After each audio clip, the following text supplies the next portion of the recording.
अवधूत चिंतन श्री गुरुदेव दत्त. श्री स्वामी समर्थ. जय जय स्वामी समर्थ. नमस्कार प्रेमळ स्वामी भक्त.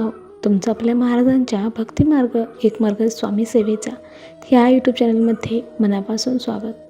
भक्तांनो, आपण स्वामींची सेवा करत असतो आणि सेवा करताना श्रद्धा आणि सबुरी हेच महत्त्वाचे दोन आधार आहेत.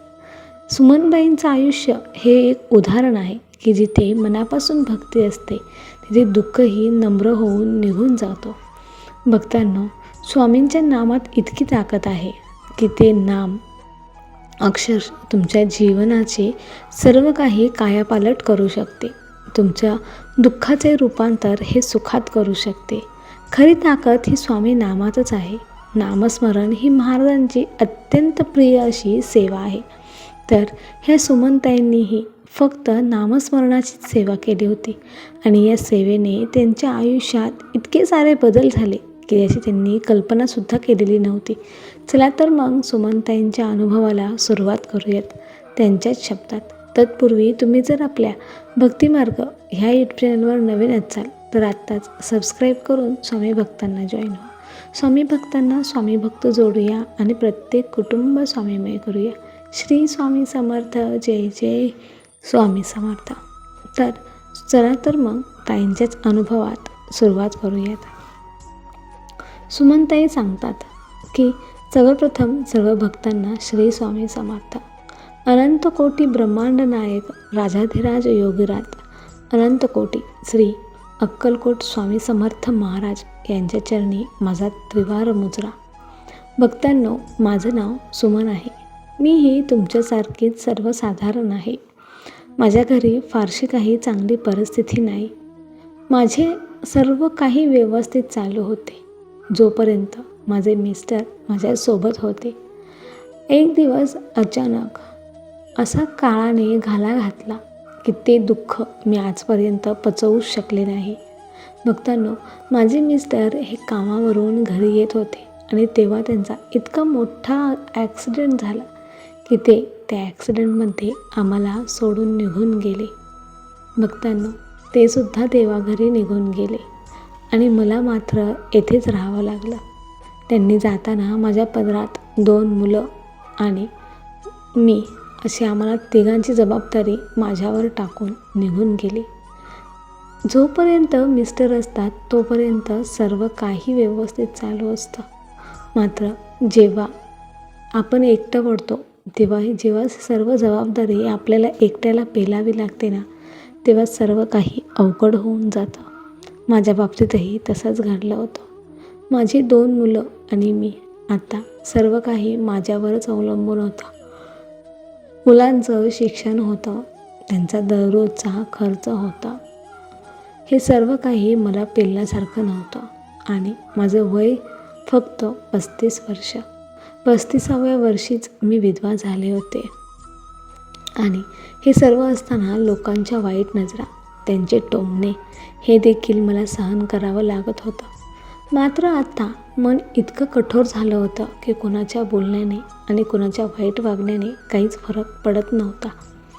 कारण नशिबाने इतके सारे कठीण प्रसंग दाखवले होते की हे त्याच्यासमोर काहीच वाटत नव्हतं. आता सर्व काही आमचं सुरू व्हायला लागलं होतं. मात्र प्रचंड अडचणी होत्या की त्यातून सुख कुठे हे दिसतच नव्हतं. आता मुलांसाठी मी घरकाम करायला सुरुवात केली होती. शेजाऱ्यापाजाऱ्यांच्यातली धुणी भांडी, त्यांच्या घरी काही स्वयंपाक वगैरे जी काही कामं पडतील ती कामं करून मी आता जे काही आमचा खर्च होता तो भागवत होते. मात्र यावरती काहीच पुरेसं होत नव्हतं. कधी कधी जेवायला देखील अन्न मिळत नव्हतं. मात्र मुलं देखील काही म्हणत नव्हती. एक दिवस असाच सर्व काही चालू होतं आणि मी देवाला म्हटलं की देवा, खरंच तू आहेस का रे? माझा देवावरचा विश्वासच उडत चालला होता. आता मात्र फारच अगदी वाईट दिवस चालू होते. दररोज रात्रीचा मी विचार करतच झोपत असे. कधी कधी तर झोपही लागत नसे. माझी झोपही फार कमी झाली होती. त्यामुळे थकवा जाणवत असायचा. सारखं आजारी आहे असं वाटायचं. मात्र काय करणार? दुसऱ्या दिवशी मात्र पुन्हा उठून घरकामाला जायचं असायचं. घरकामं देखील आता कमी होत होती, कारण सगळीच लोक, मी विधवा असल्यामुळे मला कामावरती ठेवायला थोडेसे मनापासून राजीच होत नव्हते. मात्र आपण त्यांना काही समजावून तर सांगू शकत नव्हतो ना. असंच चालू होतं. एक दिवस मात्र मला फारच देवाचा राग आला. म्हटलं की देवा, तू जर खरंच असशील ना, तर आमच्या आयुष्यात काहीतरी चमत्कार नक्कीच करून दाखवशील. असं म्हणून मी कामावर निघून गेले. जाताना एक रस्त्यामध्ये देऊळ लागतं. मी दररोज तिथे पाया पडून पुढे जात असायचे. म्हणजे मी बाहेरूनच देवाच्या पाया पडायचे, कधी देवळात गेली नव्हते, कारण तितका वेळ माझ्याकडे नसायचा. घरचं सगळं कामावरून मी कामावर जायचे आणि कामावरून सुटले की घरी जायची मला घाई असायची. असंच एक दिवस मी त्या देवळासमोर पोचले आणि तिथे हात जोडले आणि नमस्कार करून मी पुढे जातच होते. इतकेत मला त्या रस्त्यावरती आजी भेटल्या. त्या आजी म्हणाल्या की अगं, हे कोणत्या देवाचं मंदिर आहे तुला माहीत आहे का, की तू दररोजच दर्शन घेऊन निघून जातेस? तर ते मी म्हटलं की नाही, मला माहीत नाही, पण मंदिर आहे म्हणून मी जाताना दररोज देवापुढे हात जोडते. तर त्या आजी म्हणाल्या की कुठे निघाली आहेस? तर मी त्यांना सांगितलं की मी कामावर निघाली आहे. पण मग त्या आजी म्हणाल्या की जात आहेस तर मला तिथे सोडून जा. मी त्यांना हो म्हटलं आणि त्यांना घेऊन मी रस्त्याच्या कोपऱ्यापर्यंत आले. त्या चौकात त्यांना सोडायचं होतं. जाता जाताच त्या मला विचारू लागल्या की कुठे राहतेस, काय करतेस?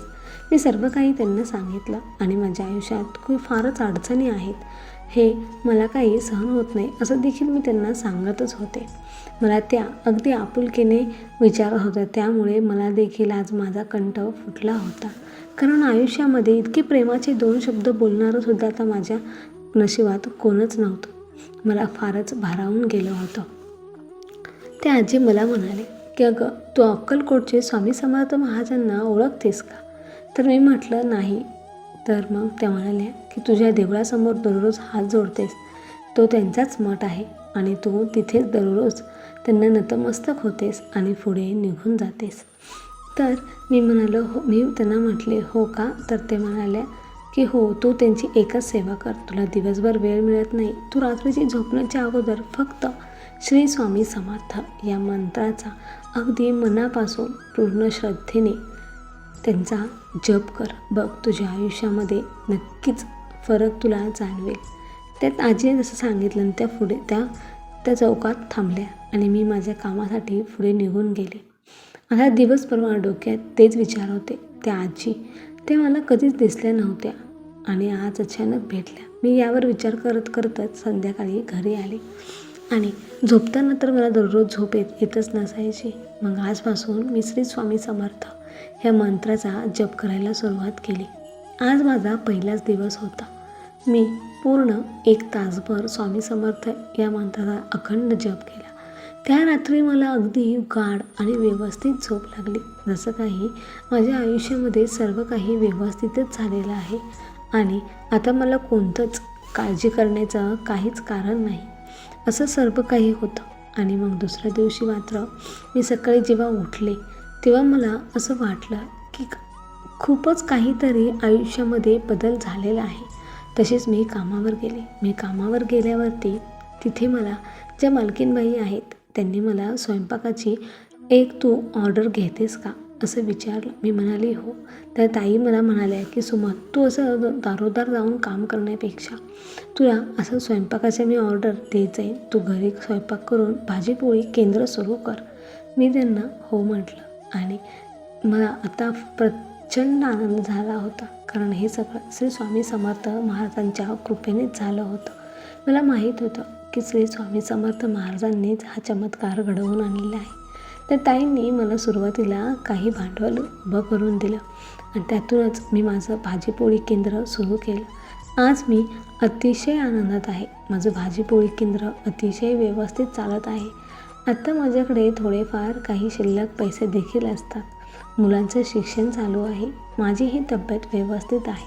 सर्व काही श्री स्वामी समर्थांची कृपा आहे. स्वामी समर्थ महाराजांमुळेच मला आजचा हा सुंदर दिवस दिसला आहे.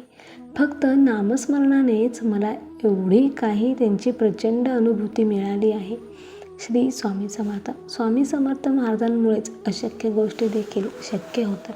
त्यांच्याच कृपेने आज मी अगदी व्यवस्थित आणि माझं कुटुंब देखील सुखी आहे. श्री स्वामी समर्थ. भक्तांनो, ह्या सुमनताईंचा अनुभव अतिशयच खूपच प्रेरणादायी आणि भावपूर्ण होता. तो तुम्हाला कसा वाटला हे आम्हाला कमेंट करून नक्की कळवा. आणि व्हिडिओ आवडला असेल तर एक लाईक नक्की करा आणि कमेंटमध्ये श्री स्वामी समर्थ लिहायला विसरू नका.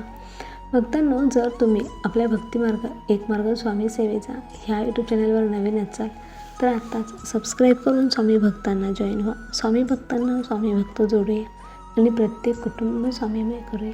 श्री स्वामी समर्थ. जय जय स्वामी समर्थ.